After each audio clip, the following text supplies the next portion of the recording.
Amastade ni ibikorwa remezo by'imbarutso y'ibyishimo kuri benshi, nubwo bamwe bataha barira abandi baseka, nkuko n'ubundi no mu buzima busanzwe bikunze kubaho bisimburanwa ibyishimo n'amarira. Zikunze kuberamo ibirori bitandukanye harimo nka za concerts, imiziki, imipira y'amaguru, za tennis, basketball ndetse n'ibindi. Mu nkundire dufata umwanya tuganire kuri stade zikinirwaho umupira w'amaguru. Ruhago, umukino utangaje watangiye mu myaka y'1800 bakaba baratangiye bakina bishimisha, nta nyungu na nkeya zirimo, ahubwo bikaba byari binasekeje kubona abagabo cyangwa abagore b'inkorokoro birukanka ku kantu gato ari abantu bagera kuri 22. Ariko bikaba byari ibintu bitagira amategeko, gusa byaje kugaragara yuko uyu mukino wavamo akayabo ka trillion nyinshi z'amadolari y'abanyamerika, kubera nyine kuwukina gusa ukungura abawukina ndetse n'abawureba. Hari umusore umwe wigeze kunsetsa arambwira ati umupira w'amaguru abawukunda ntabwo bazajya mu ijuru. Ndamubaza ni none se nukubera iki abakunda umupira w'amaguru batazajya mu ijuru? Undi nambeshye inkuru nawe yabeshywe, ati umupira w'amaguru ujya gutangira gukinwa abantu bari bishe umuntu bamukata umutwe maze bakawuhererekanya hagati yabo bawushota n'ibirenge. Umupira w'amaguru ngutangira gutyo, gusa ntabwo ari byo, ahubwo byagenze nkuko namaze kubikubwira mu kanya. Umukunzi wa Marvin Daily Official yaratwandikiye nyuma yuko dukoze kuri stade za mbere zihenze mu mugabane wa Afrika, harimo na stade Amahoro yo mu gihugu cy'u Rwanda. Maze aratwandikira duha igitekerezo cy'uko twazagana no kuri za stade za mbere z'umupira w'amaguru zihenze mu isi. Igitangaje cy'izi stade ziba zihambaye cyane kubera yuko ziba zitwa stade z'umupira w'amaguru, ariko inyinshi ziba zinaberaho indi mikino itandukanye nka rugby, tennis ndetse n'iyindi. Ariko nanone byiyongereho hakaberaho ibindi birori bitandukanye by'imiziki, ibifite aho bihuriye na politike ndetse n'ibindi. Kubera ko ari mwebwe dukorera, niyo mpamvu ugiye kugaruka kuri iki kiganiro. Marvin ninjye, niba ari ubwa mbere ugeze hano ukanda subscribe ndetse ukane no kunzogera, maze byose byiza bibera hano bijye babasha kukugeraho. Murakaza neza kuri Marvin Daily Official.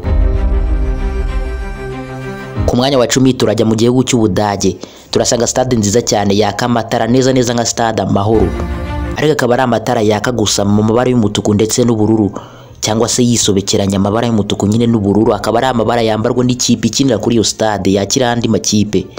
Iyo kipe akaba ari nayo nyiyo stade, ikipe y'Imunice Bayern Munchen. Iyo stade yitwa Allianz Arena, ifite agaciro ka miliyoni 380 z'amadolari ya Leta Zunze Ubumwe za Amerika. Ikaba stade ya kabiri nini mu gihugu cy'Ubudage kubera ko ifite ubushobozi bwo kwakira abantu 75,000, ariko mu mikino ikinirwa hagati mu gihugu cy'Ubudage. Hanyuma mu mikino mpuzamahanga ikagira ubushobozi bwo kwakira abantu 70,000 bose bicaye neza. Ikipe ya Bayern Munchen yatangiye gukinira kuri stade ya Allianz Arena guhera muri saison ya 2005-2006, aho n'ubundi iyi stade yatangiye yitwa Allianz Arena kubera amasezerano yasinywe hagati y'ikipe ya Bayern Munchen ndetse na Allianz, ikigo gikorera mu gihugu cy'Ubudage. Ikigo cya Allianz gitanga serivisi zitandukanye z'ubwishingizi, kikaba gifite n'indi stade kibereye umuterankunga mukuru yitwa Allianz Field ibarizwa muri Leta Zunze Ubumwe za Amerika. Ikigo cya Allianz ni kimwe mu bigo bikomeye mu gihugu cy'Ubudage, ahubwo no ku isi yose, kubera ko gipima trillion 2 na miliyari 224 z'amadolari ya Leta Zunze Ubumwe za Amerika. Mu mwaka wa 2006 bw'igikombe cy'isi cyaberaga mu gihugu cy'Ubudage, Allianz Arena iri mu mastade yakira iki gikombe cy'isi. Byongeyeho kandi mu mwaka wa 2012 ubw'ikipe ya Chelsea yatwaraga igikombe cya Champions League n'ubundi itsinze Bayern Munchen muri uru rugo rw'iwabo, niho habereye finali y'iki gikombe cya Champions League y'uwo mwaka. Ikindi kandi iyi Allianz Arena izakira finali y'igikombe cya Champions League mu mwaka wa 2025. Siyo mikino ihambaye gusa yabereye kuri stade ya Allianz Arena, kubera ko habereye n'imikino ya Euro mu mwaka wa 2021. Bikaba biteganywa yuko no mu mwaka wa 2024 n'ubundi hazabera indi mikino ya Euro kuri stade ya Allianz Arena. Iyi Allianz Arena yatangiye kubakwa ku itariki 21 Ukwakira mu mwaka wa 2002. Ikaba yarubatswe nk'urugo rw'ikipe ya Bayern Munchen, ariko ntabwo iyi stade ibereye imikino y'umupira w'amaguru gusa, kubera yuko iberaho n'imikino ya American football izwi nka rugby. Ku mwanya wa 9 Corinthians Arena iherereye mu gihugu cya Brazil mu mujyi wa Sao Paulo. Ni stade ifite ubushobozi bwo kwakira abantu bagera ku 47,252 bigira stade ya gatanu nini mu gihugu cya Brazil. Mu mwaka wa 2014 bw'igikombe cy'isi cyaberaga mu gihugu cya Brazil, iyi stade ya Corinthians Arena yabereye imikino igera kuri 6 harimo n'umukino ufungura irushanwa. Ubwo nanabisubiramo nkuko maze kubivuga, kuko iyi stade ifite ubushobozi bwo kwakira abantu 47,252, ariko muri icyo gihe haberaga igikombe cy'isi yari ifite ubushobozi bwo kwakira abantu 65,000, kubera ko indi myanya yari yongewemo by'agateganyo kubera iki gikombe cy'isi cyo mu mwaka wa 2014. Corinthians Arena iyubakwa ryayo ryatangiye mu mwaka wa 2010 maze risoza mu mwaka wa 2013 nka stade igikombe cy'isi cyagombaga kuba yarateguwe. Ifite agaciro ka miliyoni 400 z'amadolari ya Leta Zunze Ubumwe za Amerika. Ku mwanya wa 8 Aviva Stadium iherereye Dublin mu gihugu cya Ireland. Rimwe na rimwe stade bajya bayita Dublin Arena. Ifite agaciro kasaga miliyoni 440 z'amadolari ya Leta Zunze Ubumwe za Amerika. Iyi stade niyo nini mu gihugu cya Ireland, ikaba ifite ubushobozi bwo kwakira abantu 51,711 bose bicaye neza. Mu mwaka wa 2007 iyi stade yubatswe ahitwa Lansdowne Road, ikaba yari stade y'ikipe y'igihugu ya Ireland y'umukino wa rugby. Ariko nyuma ku itariki 14 Gicurasi mu mwaka wa 2010 yaje guhindurwa stade y'umupira w'amaguru, aho ubu ngubu inakinirwaho ikipe y'igihugu ya Ireland y'umupira w'amaguru yakira andi makipe yaje kuyisura. Imwe mu mikino ikomeye yabereye kuri Aviva Stadium twavugamo nka finale y'igikombe cya Europa League cyabaye mu mwaka wa 2011 ubwo amakipe abiri yo mu gihugu cya Portugal yari yacakiranye hagati yayo, maze Porto ikihaniza Braga igitego kimwe ku busa igatwara Europa League y'uwo mwaka wa 2011. Iyi stade byateganywaga yuko izakira imikino imwe n'imwe ya Euro yabaye mu mwaka wa 2021 ariko mu mwaka wa 2020 ariko biza guhindurwamo yuko izakira umukino wa finali y'igikombe cya Europa League 2024 ikakira n'imikino imwe n'imwe ya Euro mu mwaka wa 2028. Sibyo gusa, iyi stade ya Aviva Stadium ifite ubushobozi bwo kwakira imikino ya American football izwi nka rugby. Nkuko nababwiye yuko stade zimwe na zimwe z'umupira w'amaguru zijya ziberaho ama concert y'imiziki, ni stade ya Aviva Stadium bijya biba inshuro nyinshi. Ku itariki 21 Kamena mu mwaka wa 2016 Rihanna yaririmbiye kuri iyi stade imbere y'abandi 29,17 muri tour yari yise Anti-World Tour. Ku itariki 25 Kamena mu mwaka wa 2017 umuhanzi w'umwongereza Phil Collins nawe yaririmbiye kuri iyi stade imbere y'imbaga y'abantu 37,609 muri tour yari yise Not Dead Yet. Itsinda ry'abaririmbyi b'abanya-Ireland bamenyekanye nka Westlife nabo bakoreye ibirori by'iminsi 2 kuri iyi stade ya Aviva Stadium kuva ku itariki 8 kugeza ku 9 Nyakanga mu mwaka wa 2022. Icyo gihe baririmbiye imbaga y'abantu basaga 87,000 muri tour bari bise Wild Dreams. Ku mwanya wa 7 turasanga stade ya Emirates Stadium, ni urugo rw'ikipe ya Arsenal aho yakirira amakipe yandi. Iyi stade ifite agaciro ka miliyoni 500 z'amadolari ya Leta Zunze Ubumwe za Amerika. Ni na stade ya mbere ihenze muri stade bwite z'amakipe y'amakarabu mu Bwongereza. Ubwo ni imbere gato yuko stade ya Old Trafford y'ikipe ya Manchester United itangira kuvugururwa, kubera yuko icyo gihe niyo ya mbere zabihenze, ubwo izaba ifite agaciro ka miliyari 1,500,000 z'amadolari. Iyi stade ya Emirates Stadium ikipe ya Arsenal yayimukiyeho nyuma yuko ivuye ku rugo rwayo rwa kera rwitwaga Highbury, ubwo hari mu mwaka wa 2006. Iyi stade ifite ubushobozi bwo kwakira abantu 66,704 biyigiriye gatanu mu gihugu cy'Ubwongereza muri stade zakira abantu benshi. Igishushanyo mbona cy'i stade cyashyizwe ahagaragara mu 2000.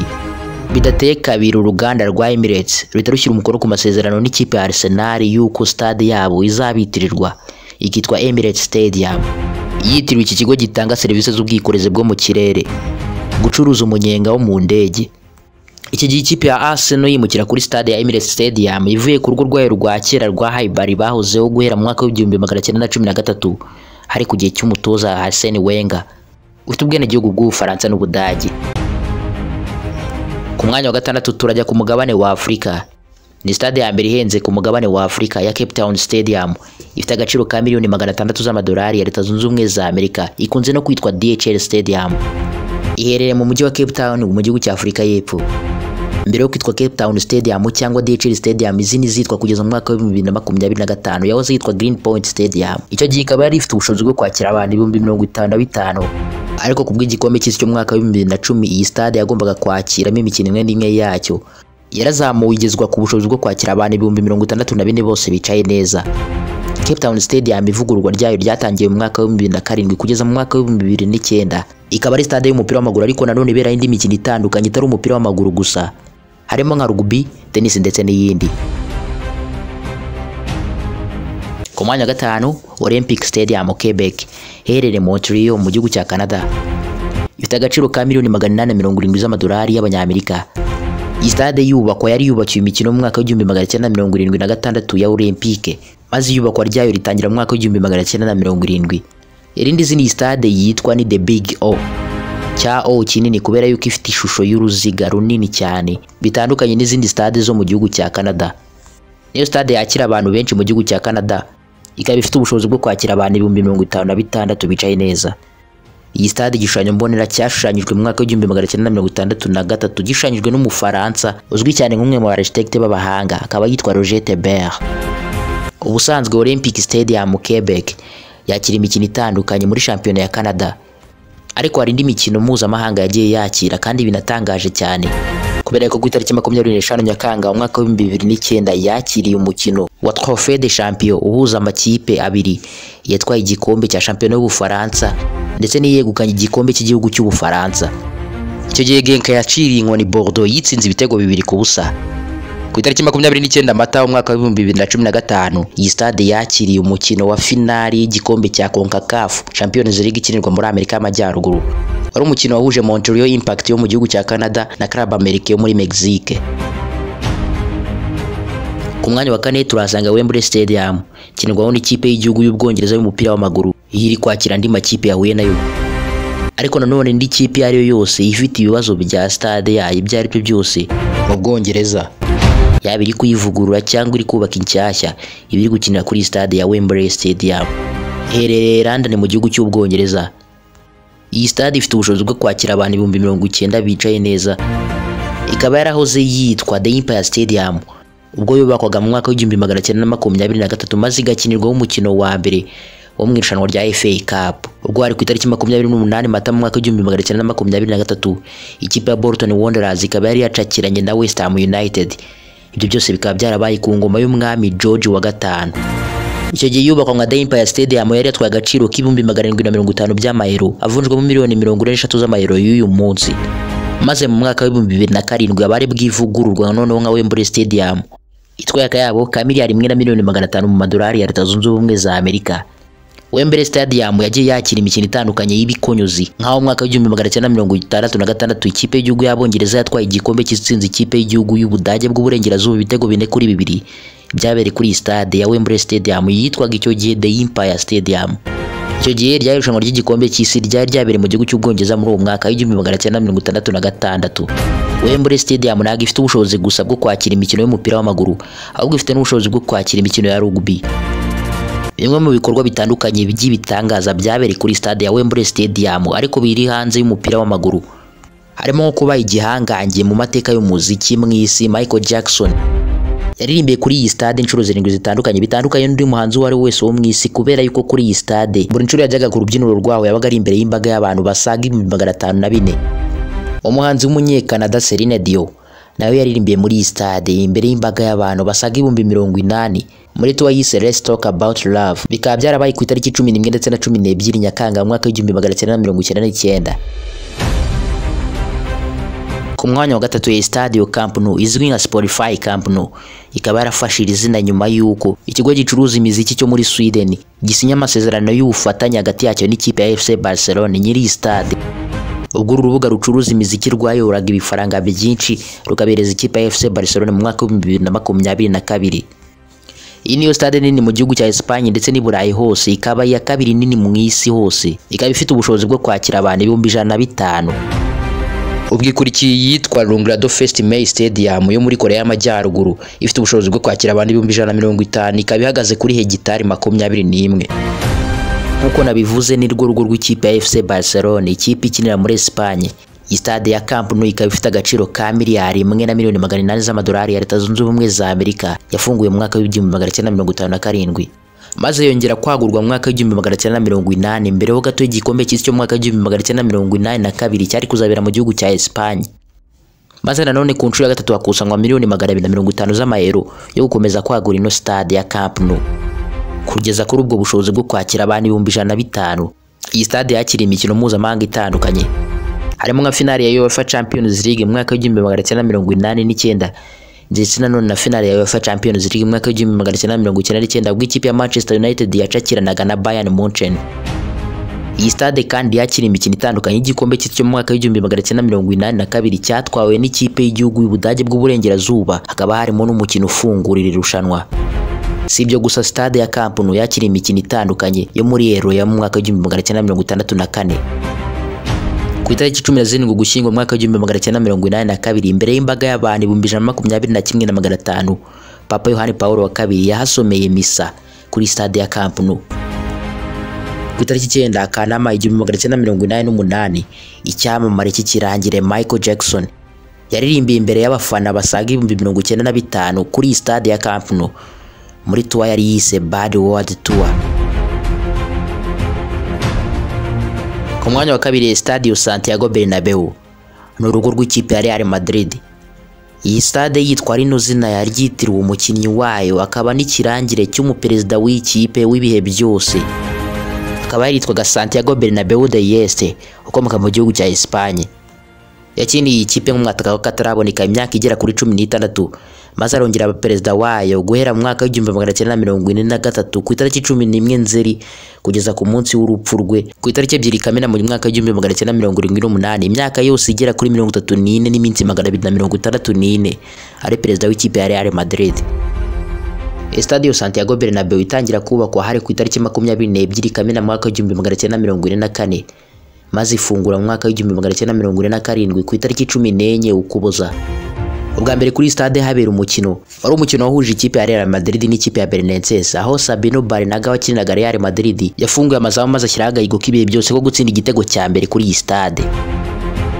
Iyi stade yakira imikino itandukanye ndetse no mu mwaka w'2010 bw'ikipe ya Inter de Milan mu gihugu cy'Ubutaliyani yatsindaga Bayern Munchen yo mu gihugu cy'Ubudage ibitego 2-0.